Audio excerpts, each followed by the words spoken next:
Point on Memories 96.5 FM, where we dive deep into pressing political issues shaping our nation. I'm SHARON, MANDOR, and today we tackle a topic that has sparked considerable debate. The recent National Council of State meeting, which resulted in a unanimous vote of confidence in President Bola Tinubu's administration. In a move that has captured the attention of the entire country, the council not only praised the president's governance, but also labeled the recent protest against hunger and bad governance as an insurrection, a term that carries significant weight and implications. This raises important questions about the balance between maintaining national security and safeguarding democratic rights such as freedom of speech. Is this vote of confidence true reflection of national unity, or are there underlying tensions that we need to unpack? And what does the council's stance mean for the future of political dissent and freedom of expression in Nigeria? Join us as we dissect these issues with our expert guest and hear from you, my dear listener, on what this means for our democracy moving forward. This is the Melting Point on Memories 96.5 FM, once again, where every voice counts and every perspective matters. I'm joined in the studio by an organization development consultant and a public affairs analyst. Good morning to you, Marvel Joseph Asen. Good morning. Good morning. Welcome. Good morning, Sharon. Welcome. Thank you. How's your week been? Hectic, I would say. I can understand, Don't ask me but to explain. I will not just go into that. Yes. All right. You I don't know. You must have followed the meeting, and all what was discussed during the meeting, and you saw the unanimous vote passed, vote of confidence passed, by the members of that meeting, the members of the Council of State. But I must ask, do you consider this endorsement a boost for President Tinubu's administration, considering the lashes and the knocks he has gotten since he started the administration? Yeah, certainly, Sharon, is part of the remedial action they are supposed to take. I think the presidency, the government, they understand that what has just recently happened in the country regarding the bad governance protest is a very, very serious issue. The dimension this may have taken is such that it must have shaken them in government to the extent that they begin to take all these actions, even though it may be overstated, even though they may have gone too far by the kind of words they are using when we talk about insurrection, when they talk about toppling a government, changing the regime, and all that, is to that extent. But they have used those words. As in wartime, the way propaganda is being used, or could be used in war times, that's what you see them doing by all this. But the facts remain that the government did not get it right, and they are trying to put themselves together. Whether they will get it right in terms of communication is another thing completely. But like I always say, the policies they have put in place are the right policies. Managing those policies in terms of communication of those policies, in terms of timing of those policies, in terms of streamlining the way things should be, are issues that should have been better done. And especially their body language and their attitude in terms when we consider the cost of governance and the way they are going about things. These are issues that raises a lot of concern that they should take time to address, communicate properly, rather than going on this route of unnecessary propaganda. This vote, in fact, the entire meeting, some people are calling it a strategic meeting, that it's not, it doesn't show with broad support across political lines, but instead it's a strategic meeting. What do you make of that? But certainly it does not portray general acceptance. But you see, when you look at it, you see the background where they are coming from. In running a government like this, you know that it is important for you to carry along all the opinion leaders. And when you look at the way things are, the opinion leaders, such as the past presidents, are very key, very, very important in seeing how to manage at hand today. Now, you take your mind back to the recent speech. Obasanjo has been known for letter writings to almost all the regimes that had been. Prior to 1999, he was incarcerated due to his comments about government, and even after 1999, he became president.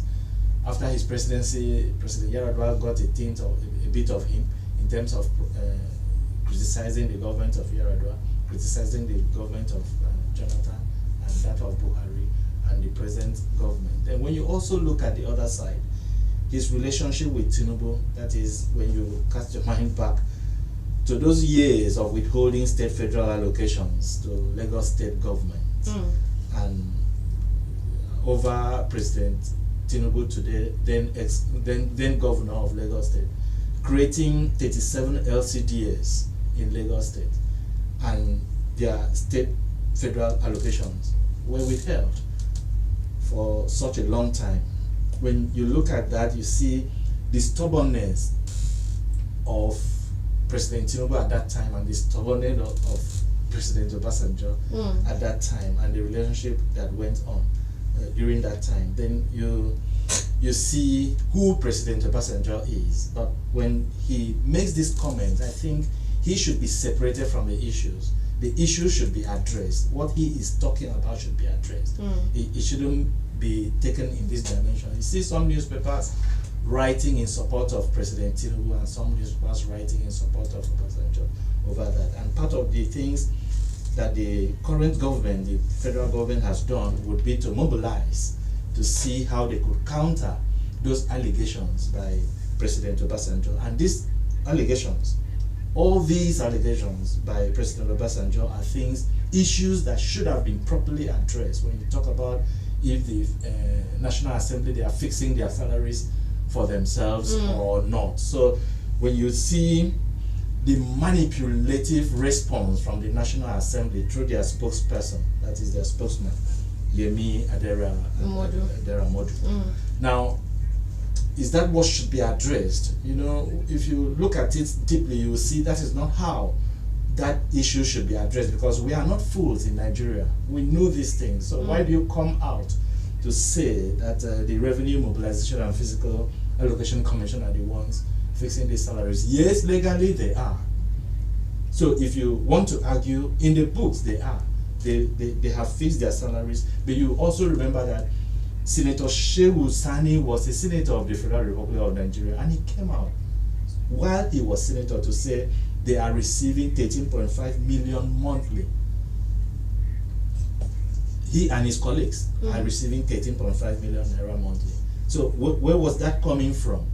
And of course, you also hear recently about the email issues. We'll mail this or that, and the controversy surrounding it. Even in the recent Senate, when we talk about amongst the senators themselves. So we know that they are receiving far more than what the Revenue Mobilization and Fiscal Allocation Commission would have allocated to them. So those are not things that we should be burying our head in discussing, because it seems like a distraction from the main issues. Obasanjo raised issue about cost of governance. He said if people are suffering the way they are suffering, let us all suffer. Obasanjo never said that the policies driven by the government is not correct. But he said it is time that you also empathize, put yourself in these people's situation, and don't show flamboyancy and this kind of expensive lifestyle while people are hungry.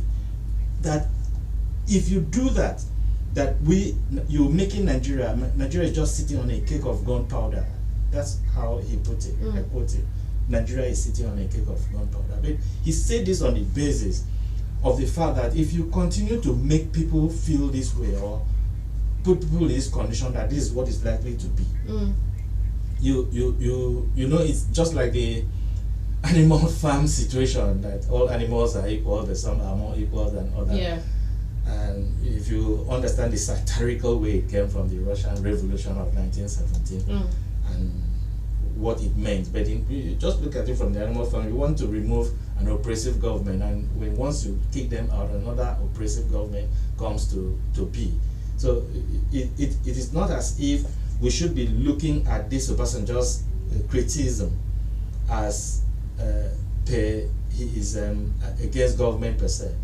Then you also observe that in the meeting Obasanjo did not attend. Yeah, I was actually coming to that. We had two people that were not present there.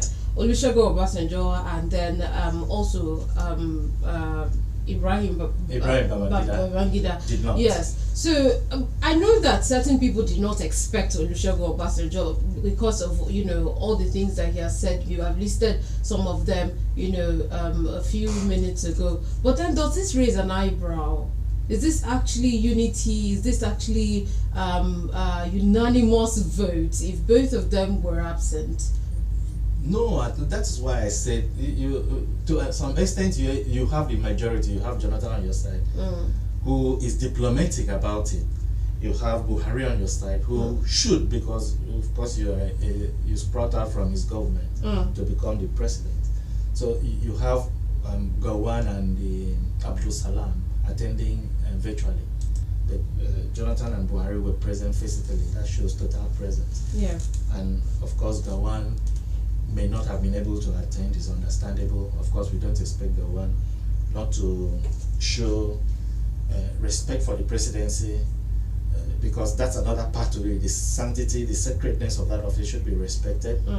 And IBB and Obasanjo, these people, these two presidents, they are key when you talk about the strategic direction of Nigeria. When you talk about people that are controlling things in Nigeria, when you talk about godfathers of Nigeria, you cannot just write them off, and their opinion matters at all times.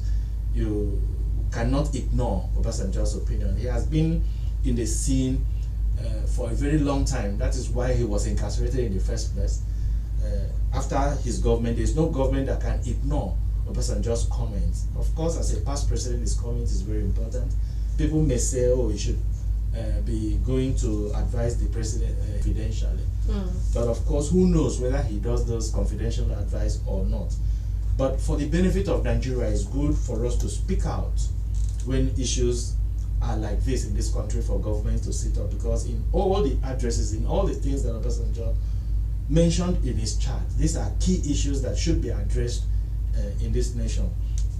When we discussed the Tinubu speech the other time regarding the protest speech that he made,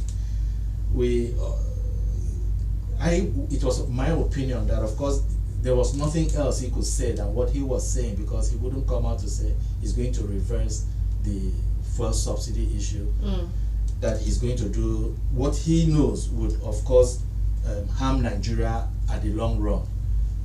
Then he made that speech. Now, if Obasanjo were opposed to that, he would have come out to say so, that bring back subsidy. But he is not opposed to it. He is telling you, cut down on your extravagant lifestyle. He's telling you there are better ways that you can use in addressing the problems of this country. Why are you still going this way? So when you see a government acting in this way, they may not be getting it right strategically. Even though, if you ask me, I will tell you they have all reasons to be afraid of what has just happened. But they are giving too much weight to it by the languages they have used. When you are discussing this kind of protest that we had in Nigeria, these are part of the outcomes. Having this kind of meetings, discussing these things, and paying the press, maybe. Sorry if I say pay the press. But encouraging the press to report things in favor of the federal government at a time like this may be part of their strategy, but you cannot take the fact away that people are suffering, that people are hungry, and you need to do things to address the hunger. So if you come out to tell the people more about the things that you are going to do, maybe break it down from the speech that you have made earlier, it would have served the people better than this way that we are going. You Now, see this word insurrection. That part really caught my attention, and we're curious to know, Marvel, this term that they have tagged the End Bad Governance protest. What implications might it have on civil liberties and political dissent in Nigeria? You can only see it as intimidation. Can the civil liberties be intimidated in Nigeria? I don't think so, because when you have people who are very sincere in addressing issues as they should be, then your attempt to intimidate them can only harm the government, if that is their intention, to intimidate the government. But like I was about to say, that the origin of this, that is hunger in the land, the kind of situation, the kind of economic situation that we are seeing on the land, and thereafter you have a protest, can it actually lead to an outcome of a change of government? Can it actually, would you be right to describe the protesters as people trying to put a treasonable offense on them? Can it be right to do so? I don't think so, that it would be right to do so. So this way to use this is not the way that I think this outcome of this protest should be addressed or should be communicated. But of course, when a people in Nigeria, I don't think we are even in that situation that is near. If you say, are we close to having an outcome of a change of regime or something close to insurrection, I would say not at all. The probability is about maybe 1/10 that you could have this kind of situation, because in the first place, this protest was only very dangerous because it did not have clear leadership. You did not see people come out to say, I'm going to lead this protest, this is how it is. It was maybe we would call volunteers springing up here and there to say, oh, this is how to do it and that is how to do it. Then you see it was not all the regions of Nigeria that participated in the protest. You would also observe that when I'm saying this, I'm coming from the sociological aspect, that a collectivity of people, you have different set of people who cannot be strong enough to make such an impact of a change of a regime. Let me explain it this way.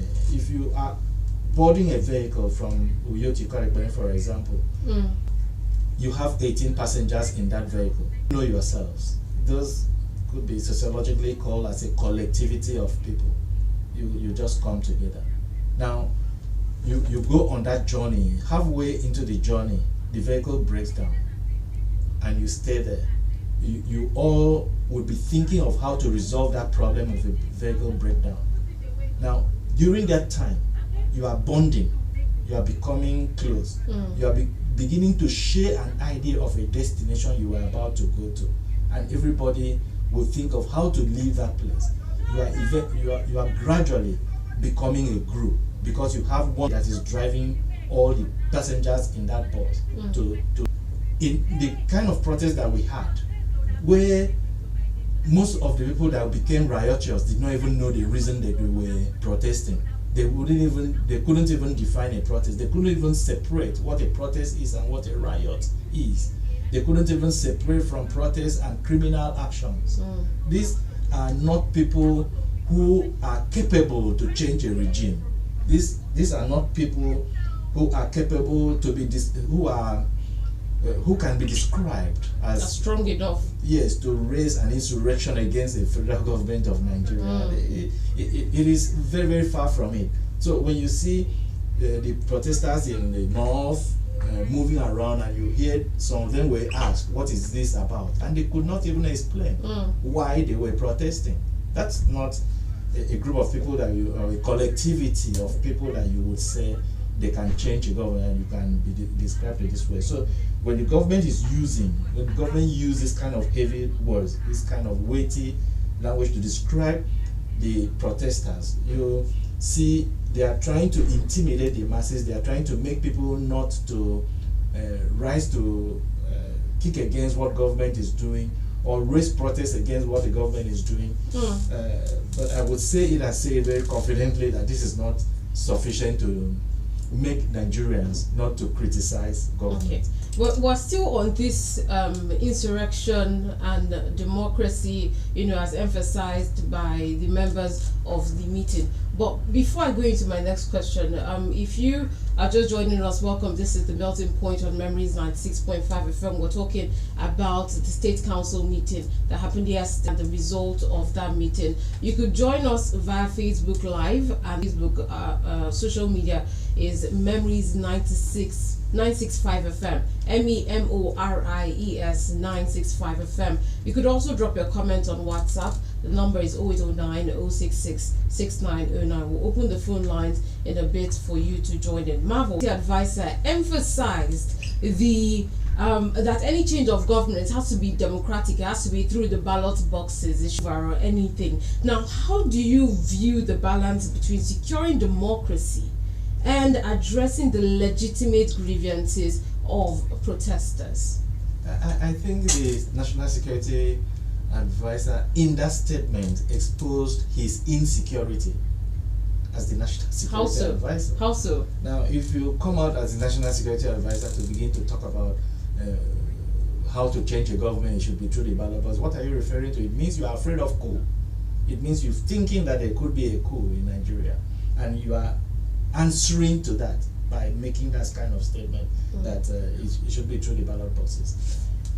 There's no part of the protest that talked about a change of government except people that on the street that will say Tinubu must go. This and the ones that were waving, foreign flags. And the ones that were wearing foreign flags that did not even know the flag of the nation they were waving. There are things that you can ignore. There are things that you cannot take to book, that when you want to address a serious national issue, you begin to dwell in there to talk about change of government and attack of government. They could have said Russia is going to attack Nigeria, or for whatever that may be. They should be focused at addressing the issues, and the issue that we are faced with is that there is high rate of inflation. Even when they were trying to highlight their achievement as a government, they admitted to it that they have not been able to battle inflation, to have not brought inflation to where it should be, even though they have hopes, and they also be okay in the next in the future. They didn't say the time. So if they understand that this inflation is an issue, inflation is a microeconomic issue. Now, all what you have listed as an achievement is the macroeconomic issues that you are listing as an achievement. These macro issues, yes, you are getting it right over there, but it is not getting to the people. The people are not feeling the impact at the micro level. The people are not, the inflation would not let people be able to get what they want to get. Inflation would not be able to make people to buy food. Inflation would not be able to. Inflation is affecting everything, every aspect of a living standard of the people. So you don't see that as realistic, because they listed a number of things. You don't see the optimism as realistic, especially when it comes to, you mentioned inflation, but there's also the exchange rate. So with all these economic challenges that Nigeria is facing, you don't find the optimism as realistic? No, I share in the optimism part. I am only saying that for it to have impact, it has to get to the people. The people have to feel the impact. So I share the optimism that the way they are going, I've always said they are getting it right at the macro level, but it has to trickle down to the micro level.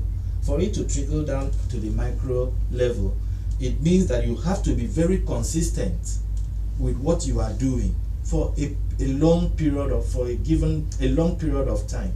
You see, it's like planting a crop. You have planted, you want to water it and take away grasses around it and allow it to grow to fruition so it can bear fruits.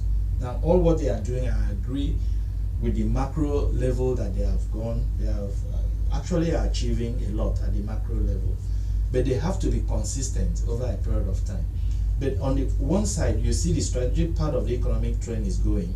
I share in Obasanjo's sentiments that if you are doing that, also show in your manner of doing things, in your ways of doing things. For instance, the president said he's going to cut down on his entourage. Did he actually cut down on those entourage? And we forgot about it. We are not discussing it anymore, and they keep doing what they are doing. They are spending a lot on things that people do not really see reason for it to do, like the vice president house, like whether they are buying an aircraft or not, whether they were able to pay for the yacht or not. All those things come to the people, and you are living such an extravagant life, and people feel that all the arms of government, especially the legislative arm of government, is sharing in the booties of government and earning far more than what they should be. Like if they were to be earning the minimum wage standard, they would understand what people are actually suffering. And they're actually supposed to be checkmating the executives. So when they see, flamboyant lifestyles like past President Obasanjo mentioned, are they not the ones supposed to be calling it out? That is it. So if they are not doing so, the citizens would feel are all animals equal? You come to the farm and you tell us all animals are equal. Some are more equal. If you look at the animal farm story, animals with 4 legs, they are friends. Animals with 2 legs, they are enemies. You start creating things in terms of addressing ethnic issues, religious issues, and when once somebody is criticizing government like Obasanjo did, you leave the issue that is being and start attacking the person that is talking. So I get disappointed when I hear top level people in government begin to say, in your time were you not corrupt? In your government, people were corrupt in your government. So is that a reason why you should also be corrupt? And if we have that somebody has said a precedent of corruption, so we should remain in that corruption, where goes our country? Those are 2 elementary things that the people in government should be talking about. If people in government are talking in this way, then we do not see their enthusiasm to ensure that they make changes that will benefit the people. So instead of you to begin to defend a wrong thing, a wrong move, you should be able to contribute intellectually to how it should be done better. Instead of you to make excuses that your own government, we also had corrupt people. Just said some of the people in this government should be in jail. You should be saying, give us more transparency, give us more accountability, call out for these things, other than to say in your own government too, we have people who should be in jail when you had your government in 2006, 2007, and we are in 2020. You are 2024, and you are still referring to what ill should have been. So if Obasanjo wasn't a past president and is making this statement, what would be your response to, what would have been your response to such an assertion? The way we drive things in the country should be that a government is in place, a government is held accountable for what they are doing, a government understands that the interest of the people is supreme, that everything that they want to do should be to the benefit of the people, and the responses that they should give to the people should be of the benefit, things that should be of the benefit to the people. It shouldn't be that when you are in government, you want to defend every action that you have, you want to defend every statement that you have, and you keep going like that. So the National Security Advisor, for example, to begin to speak it the way they are speaking is not what it should be. It should be that we should be able to address issues that would help us as a nation, not being afraid of a coup or whatever they may be afraid of. I know in the past the basis may be that it wouldn't have been as bad as this when the military would have taken over, but I think we are far past that era. A lot of people understand that, as it were, we cannot have people take over government and forcefully and in people, and we expect that they are going to do better than the people that were elected by the people. So there's nothing, I think, to take away democracy at this time in the country.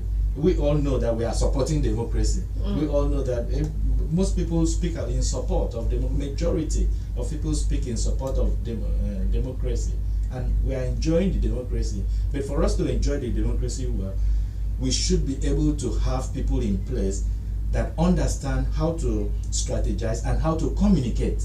Because you may be right in your strategy, you may be right in your plan, and you communicate wrongly. And when you do those wrong communication, it hurts the nation, it hurts the citizen. All right. As we are having. Marvel, I always like when you break down economics. Let's go to that aspect of the meeting. Now, the meeting highlighted the importance of economic diversification. What are the biggest challenges Nigeria faces in truly diversifying its economy? And, how can the government address this effectively? Yesterday, it was like giving a report card of what they have been doing. You hear them comparing first quarter of 2024 with the first quarter of 2023. And when you see those comparisons, you see that Nigeria is doing better, far better than it did last year, 2023, during the time. Now, the theme of economic diversification and transformation, of course, that is what should have been addressed, and you had some relevant ministers in attendance. Let's talk about the solid mineral and the Minister for Finance, who is the coordinating minister for the economy, and other ministers like works, agriculture, being in place. These are areas that the federal government they are putting their attention upon, like solid minerals, like agriculture.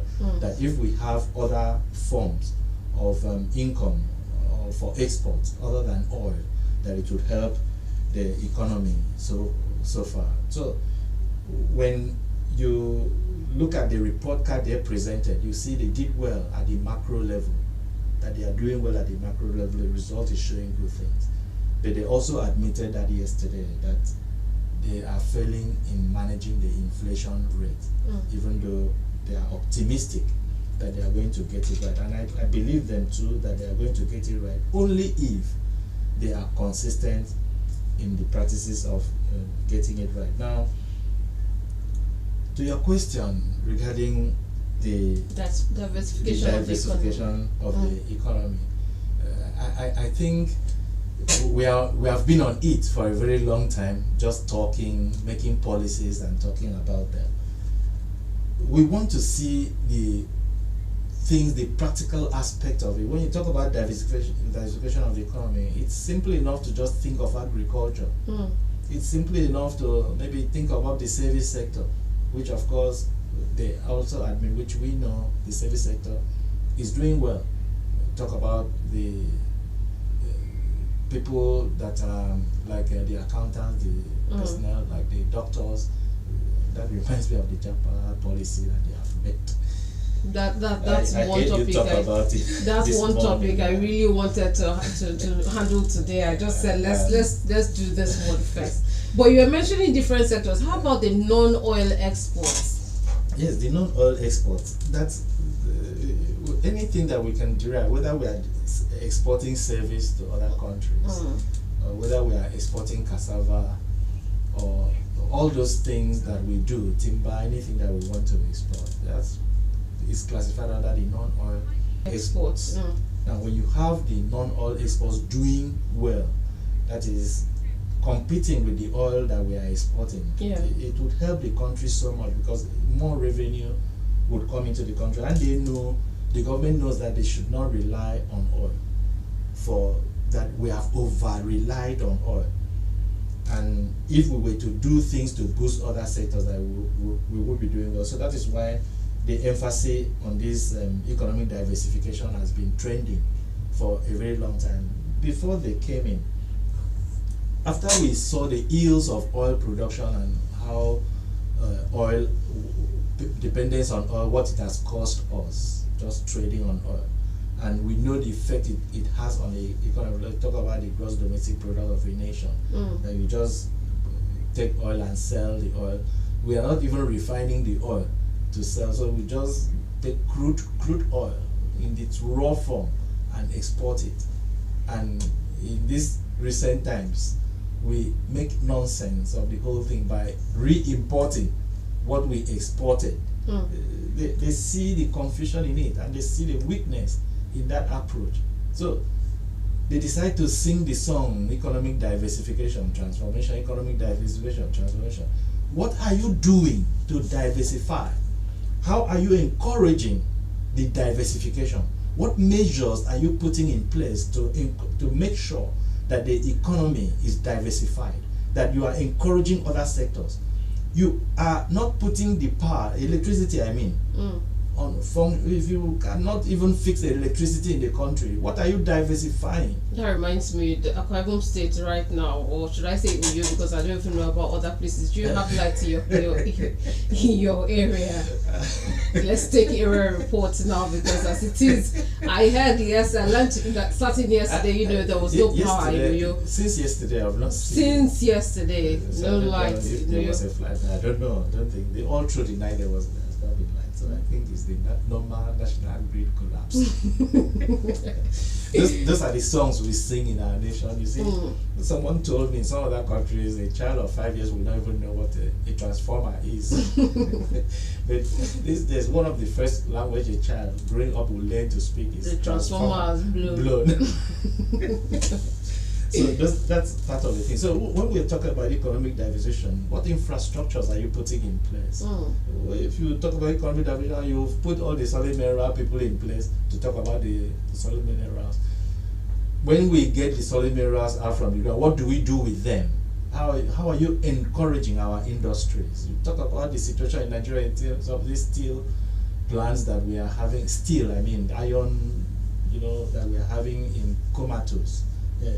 Every day we keep talking about these things. But what are the things that we are doing as a country to encourage this thing? So now that meeting of yesterday was one of those meetings that they go to talk about economic diversification. But I see it as a response to the End Bad Governance protests. So they have something to talk about. They have something to distract the people. When the government means business about economic diversification, they will start to act in the direction of truly diversifying the economy.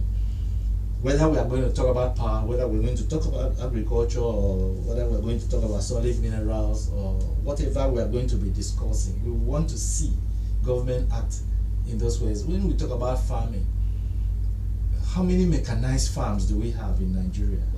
Can government help in that direction to ensure that people truly have diversify and have mechanized farming in Nigeria that can go on mass production?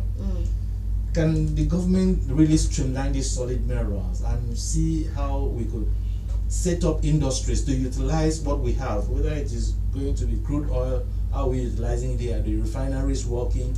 The refineries should work. The solid minerals you are taking, you should have, whether it is something that will produce another thing. So if you are having raw materials in Nigeria, you cannot add value to those raw materials, and you are going to talk about economic diversification. What is it that we do not know? That if you want to diversify the economy, you should be more productive, you should produce, you should encourage manufacturing concerns in Nigeria. So talk about economic diversification when you understand that the macro level, what you are doing to twist the the interest rate in the manner that you are twisting it to be, that is going to affect manufacturing. These are things that if you want to address it, go on and address it. Don't put it down and be singing it like a song. So it's not rocket science. It's a thing of political will. But you mentioned refineries, and I just remembered, I saw in the papers this morning that the Port Harcourt refineries, the deadline, timeline has been shifted again for the 6th time. You also mentioned encouragement, and I would like to add that it's not just encouraging the growth of this sector, but also the sustainability, because Nigerians want to see sustainability. Not that you start and 2 years after your government, we get to hear that there's no longer use for certain sectors. Some sectors are not prioritized. It's very important. But let's open the phone lines now, Marvel, before we head back into the questions. If you're just joining us, this is the Melting Point on Memories 96.5 FM, and we've been talking about the council meeting, the Council of State that happened. 085-7755, or send a message to our WhatsApp. The number is 0809 066 6909. You can also join us via Facebook. The handle is Memories 965 FM. Hello, good morning, Akpan. Good morning, Lady Sharon. Good morning to you. And good morning, Mr. Good morning, sir. This is Akpan calling from Uyo. You're welcome. This is a very important discussion. But I think that it is easy to diversify the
Thank you very much, Akban. All right, we're still taking calls 0803 085 7755 or 0809 066 6909. That number also serves as our WhatsApp number. Marvel, you heard Akban. Let's hear you react to that. Yes, it's correct to talk about the diversification being focused on farming, agro-business. And it's also correct to talk about the power issue. Because if we have power in the country, industries will spring up. It will be easier for people to do business. And even the service sector will grow better. There are people who would have been able to develop programs in softwares and all that, but they don't have electricity at home to use their computer to play with or to generate things from their computer. So these things are things that are really suppressing the economic activities in the nation. So if the government is serious about developing these things, then they should think about working on this kind of infrastructures that, like Akban has mentioned, and also focusing on ways of developing agriculture in the manner that he is talking about. Marvel, the Minister of Finance mentioned that foreign direct investment is beginning to recover. Now, what are some of the key factors that could either bolster or hinder this trend, especially in the current global economic climate? They shouldn't deceive us. You see, when we talk about economic investors, there are 2 types or 3 types of investors. So it is only the portfolio investors that are helping our economy. Thank you to them for coming in to do so, because it is highly beneficial for them to do that. Marvel, let me interrupt you a bit for this call. Hello, good morning.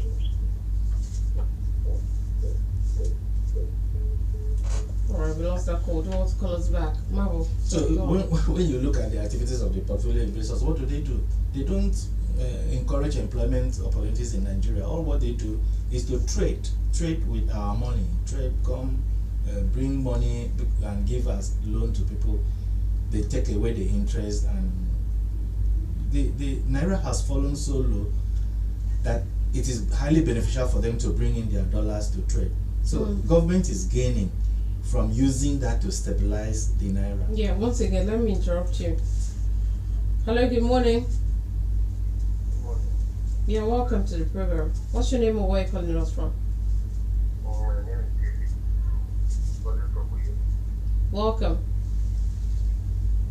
I think I really appreciate the information this morning. So I want to control my quota. What I want to say is that the people in the rest of this government, of this nation, they don't want to do. Recently, when the South African president was contesting election to go for the country, and of course now Abosa, he said they asked him, what do you have to stop us? They want the government will build more industry that they can employ more people. What is something happening to you? When the biggest steel company can, I want to shut down in London, in UK, they want to shift from autonomous to produce steel to go to electric vehicle. So they want to advance for them. The government give them so many billions so they can expand that industry so they can accumulate workers. And the government I don't care about, you know, good thing about unemployment. The only bother about themselves. All the money they have been selling, they've been selling to this fuel and be giving to the state government. What is this government using money to do? So leave them. They don't want to do. They want the economy to set hospitals. So we have found the fight them. They have military, they have police. So we will just wait and be watching them. I want to promise them that very soon they will come down and join us, even their children. Thank you for having me this morning. Thank you very much. I see you nodding your head in concordance with what he said. But you also mentioned this earlier about them knowing what to do, and they have people in strategic positions to be able to carry out such activities to help the economy. But it's a thing of political will. Yes, it's more about the political will. It's more about people being able to tell the truth to themselves. Take this current president, for example. He was on the street years back, 2012, he was protesting against subsidy. Now, today, the table has reversed. He's saying the things the other way. Now, there are other people who are even criticizing him today, who are not even truthful to themselves. They are knowledgeable people They know that this is not what it should be, but they are saying it as if they would have done any better. All right, Marvel, let's take another call. Hello, good morning. Hello, good morning. Yes, welcome to the program. What's your name and where are you calling us from? My name is SHARON, calling from Newsroom. Welcome. Thank you. This is the first time calling on Newsroom. Yeah. Yeah. Program. Well, it's something I have that a country of people magnitude that well respected in that country will behave this way. Some people will behave this way. I want to assure you that in no fewer than now, the next protest we are going to Nigeria will embark will be on the privatization of what we call the health sector. We can't sit back again to hearing this kind of language like the one that they just told us to do. We want NFP to come out and tell us that they will not be able to find oil from Port Harcourt refinery, which they have given on how many times we have. I think it should be the sixth time. Yes, you're correct. They have said that. Am I right? Yeah, correct. Okay. Now that they are pushing us to the wall, when we are talking about protest, they will not be, no, we should not. They have postponed this up to 6 times, and they should know that they are pushing Nigeria to the wall. We cannot be having something, and that is the same thing that they are using it to become a cause to us. See, things is hard. It is not like this in other countries. I'm telling you nothing, they will feel that all the small countries that are around us are better off in terms of oil. They don't suffer like the way we are suffering here in Nigeria. The next project that we are going to carry out will be military must go. Because the step you should be ready to come and tell us this too. They cannot be joking with us like this. All right. It's too much though. It's too much. Thank you very much. I don't know, Marvel. Do you see this getting to this point? I don't agree with that completely. Liberalization of the oil sector. We talked about an animal farm. Yeah. You know, when you want to remove an oppressor and you think the next person coming will be better, you may be surprised that you may be more oppressed. You look at what happened in Kenya. Look at what happened in these Northern African countries. Talk about the Arab Springs. How better have they come out after all those issues, protests, and all that came out? Nothing takes the place of democratic actions and contributions. For instance, now we are talking about Nigeria now. We should encourage ourselves to continue criticizing this government, continue demanding for what you want peacefully, and wait for the next election. Let's use the polls as our power to change government and put the right people in place. But you see, once you have people in government without character, the fear that we have greatest in this country is about the value system that we are building. There are people who are not in government. They are aspiring to be in government, but you know what is in their mind? How to go in and steal from in government when they get in there, because of the kind of value system we are building, due to how we are promoting corruption, how we are encouraging those who are corrupt by applauding them. People get rich and get back to villages these days, and they are celebrated. You don't even ask them the source of their income. Those are serious issues that we should think of dealing with. It's not just about the people in government. We have deeper issues in this country that has to do with our value system, and that has to be addressed. If we don't address those things, then we shouldn't be talking about what people in government are doing, because if you change them, the next set of people may be more corrupt than the people that we are having currently in government. I sincerely enjoyed this conversation with you, Marvel. I like that you have broken this concerns down, because these are majorly concerns by Nigerians, and you know this why this was so important is this vote of confidence, or this speak for all of us. Are Nigerians, you know, also confident? And why is this coming right now, just after the protest? It seems timely, and all of this. There are a lot of questions, a lot of concerns raised by Nigerians, and I like that you have broken them down. Thank you very much, Marvel. Joseph. Thank you, Sharon. A public affairs analyst and organization development consultant. Thank you once again. And thank you so much for listening to The Melting Point. We have come to the end of the program. My name is Sharon Mandor. Now, coming up next is the Ibibio Belt.